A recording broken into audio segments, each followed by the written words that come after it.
Alright, what's going on YouTube? It's your boy King Red Diamonds. I'm back for another Nioh 2 build video. In this video, I will be showcasing my Master Swordsman build. This build is, how can I put it?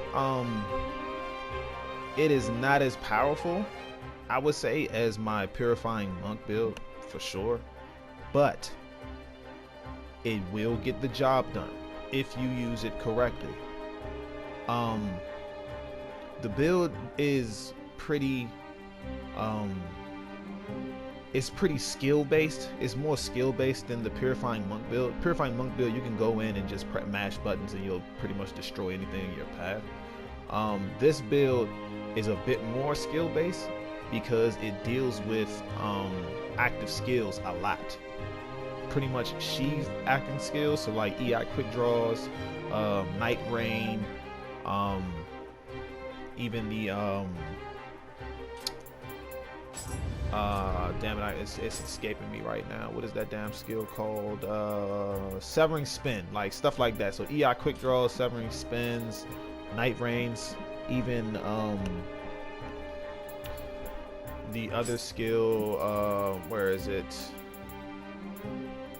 Tiger sprint. So pretty much any skill that basically has you sheathing your sword and drawing it quickly, that's what this build focuses on, which takes advantage of the grace of Futsunushi. So as you can see, I get life, key recovery speed, key pulse recovery, melee attack, key consumption, melee damage, and sheath active skill damage. And I paired it with the Susanoo because of versatility, because versatility is by far one of the best abilities in this game. It's one of the best stats in this game. You really can't go wrong with it.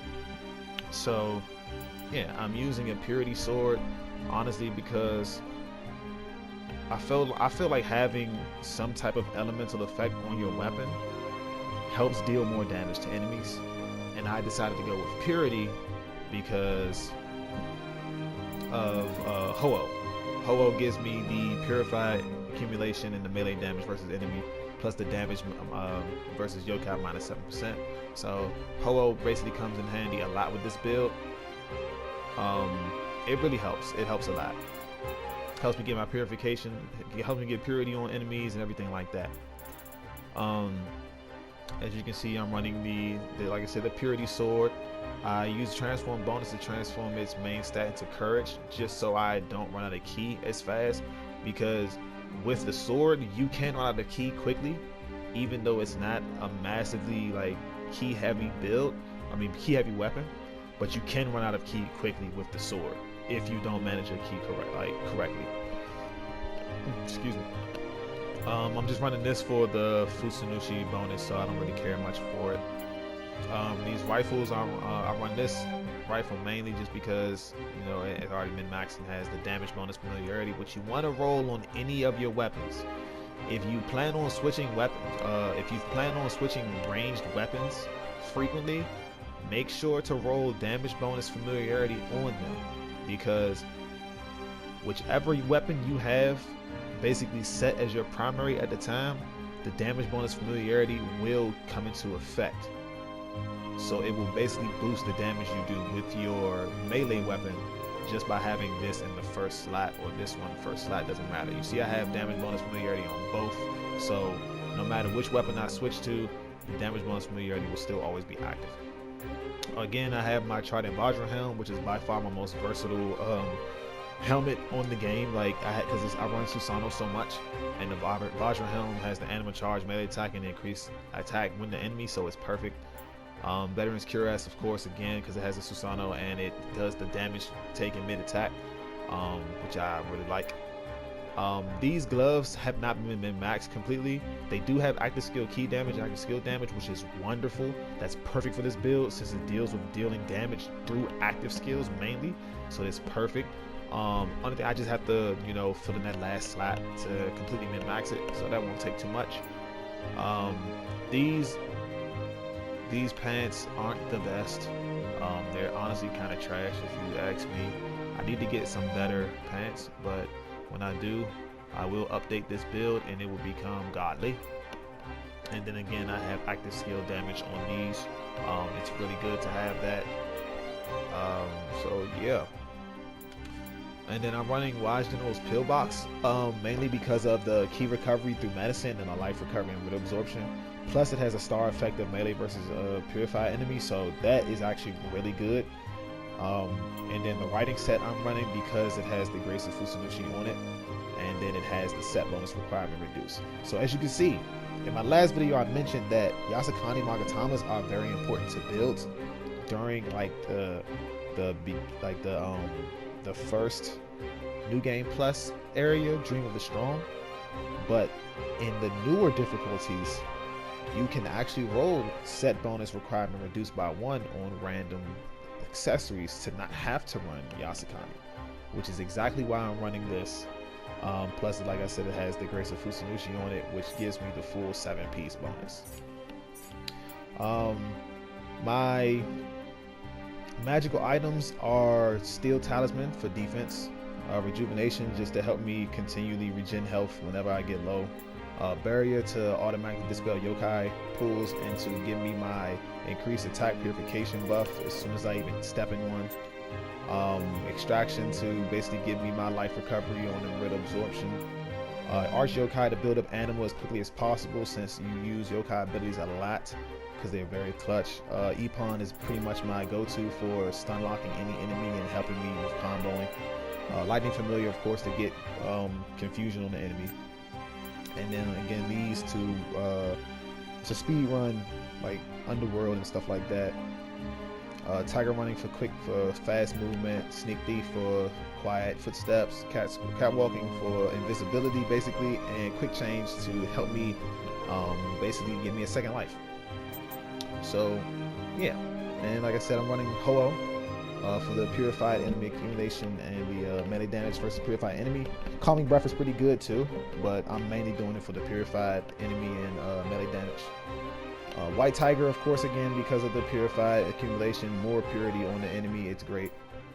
Of course, Mugatsu Warrior again because of the active skill damage and the melee key damage.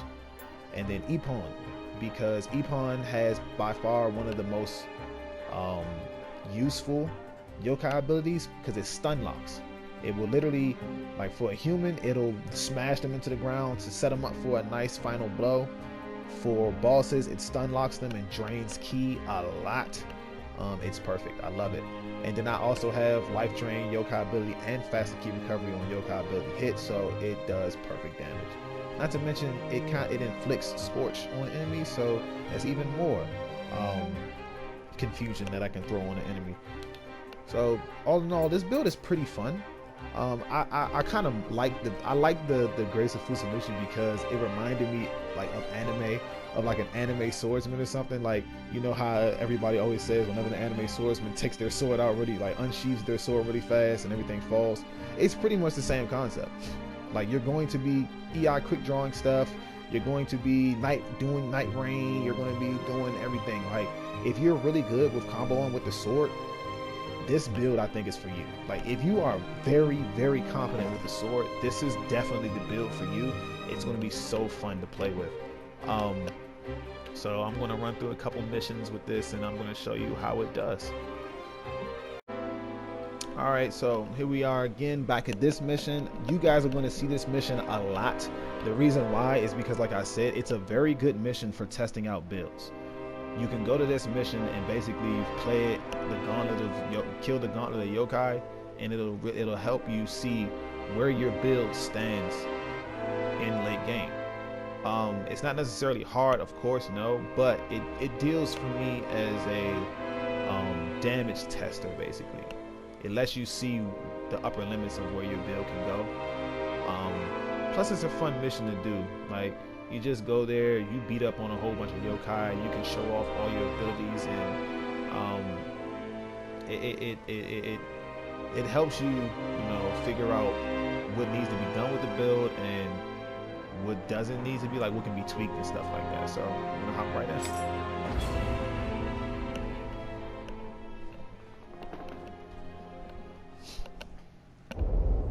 Like like I said, this build is pretty fun. When you get the hang of it and you learn how to use your certain techniques and stuff, it becomes a very fun build. Pop our stuff. And let's get it going.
As you can see, it doesn't do as much damage as the fist build, but it is just as fun because it looks really fucking cool. Like, it really does. Like, the move set for the sword is by far one of the coolest, which is exactly why I decided to make a sword build. Like, it has super flashy move set. So if you can learn how to, you know, do the move set and get stuff down packed, you're gonna have so much fun with this build. It's gonna be great. But let's move on to the next mission. Alright guys, so I'm back. I'm about to take on another picture scroll. This is another Dream of the Nioh. Is it Dream of the Nioh? Yeah, Dream of the Nioh picture scroll. Take this on and show you how the build works against, you know, some other enemies and stuff. It's gonna be pretty fun. So let's get right to it. Now, picture scrolls are actually a really good thing too, because you can test out your builds on picture scrolls as well. Just make sure you don't use all of your 100 Night Incense.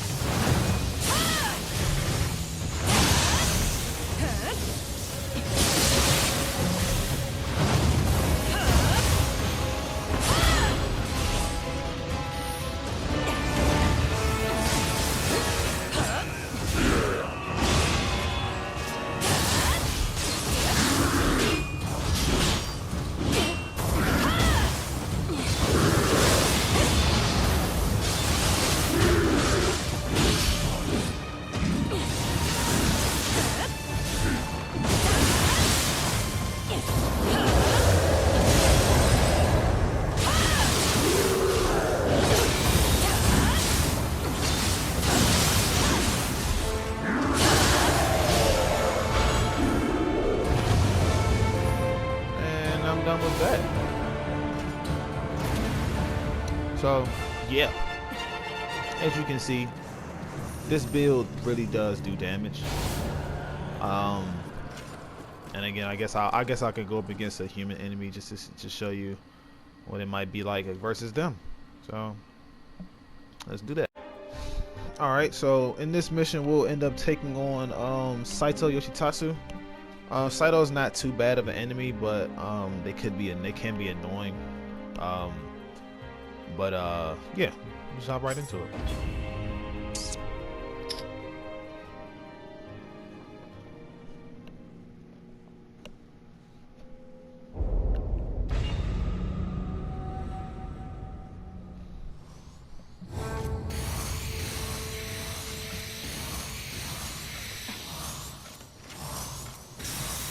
Again, with human enemies, you want to start off Put that right there. There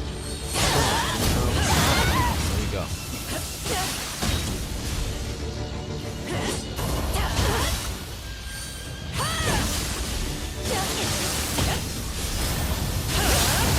This is what I'm talking about right here.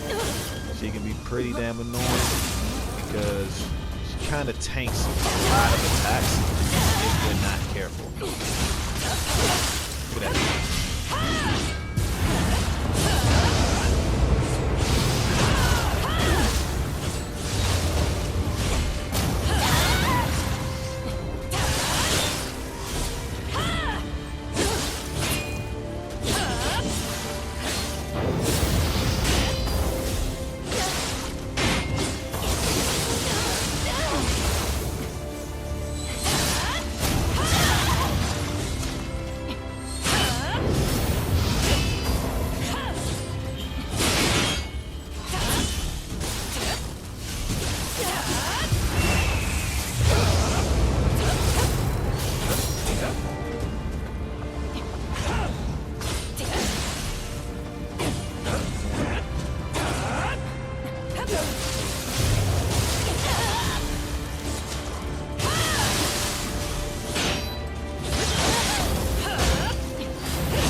Gotcha.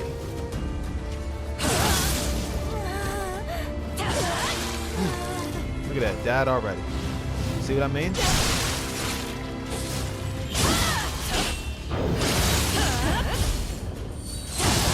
There we go. But yeah, see what I mean? That quick change scroll came in handy. Died, came back, nice little flowing shadow into EI quick draw. Goodbye Saito. But like I said, this build, it's not as powerful as the fist build, but it is pretty fun to use if you're good at it. I'm not the best skilled player, but I do a good job in terms of playing the game and using skills when I need to and when I deem necessary. So if you do like the build, remember, like I said, like, comment, and subscribe. I will be here to make more build videos. If you have a suggestion on any builds that you might want to see, let me know. If there's a weapon that you might want to see me use, let me know. I'll have a couple more build videos up for you guys later on. So again, thank you for stopping by. Have a blessed day. King Red Diamonds out.